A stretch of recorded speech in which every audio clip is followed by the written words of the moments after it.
চলুন আজকে বানিয়ে নেওয়া যাক ছানার কোপ্তা তরকারি। নমস্কার, আমি অর্পিতা। আমার নতুন একটি ভিডিওতে আপনাদের স্বাগত জানাই। আমি আগেই দুধটাকে ছানা কাটিয়ে রেখেছিলাম। এবার ওই ছানাতে জল ঝরিয়ে ওতে নুন, জিরে গুঁড়ো, গরম মশলা গুঁড়ো, ধনে গুঁড়ো দিয়েছিলাম। তারপর ময়দাটা দিলাম বাইন্ডিংয়ের জন্য। এখানে আপনারা চাইলে আটাও দিতে পারেন। তারপর ওটাকে গোল গোল বলের মতন করে এইভাবে আমি বানিয়ে নিয়েছিলাম।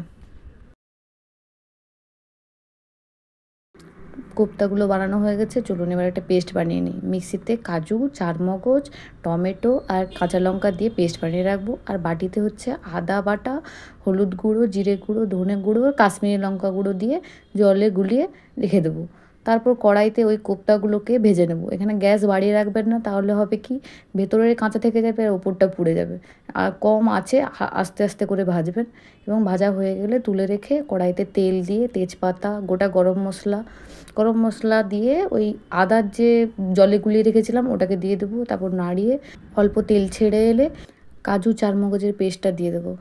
তারপর এটাকেও নাড়িয়ে একটু নুন, একটু চিনি দিয়ে কাঁচা লঙ্কা দিয়ে তেল ছেড়ে এলে মিক্সি ধোয়া জলটাকে দিয়ে কোপ্তাগুলোকে ছেড়ে দেবো। তারপর গ্যাসটা বাড়িয়ে একটু ফুটতে দেবো। ফুটে গেলে একটু ঘন ঘন হয়ে এলেই আমাদের তৈরি ছানার kofta curry. Please subscribe my channel.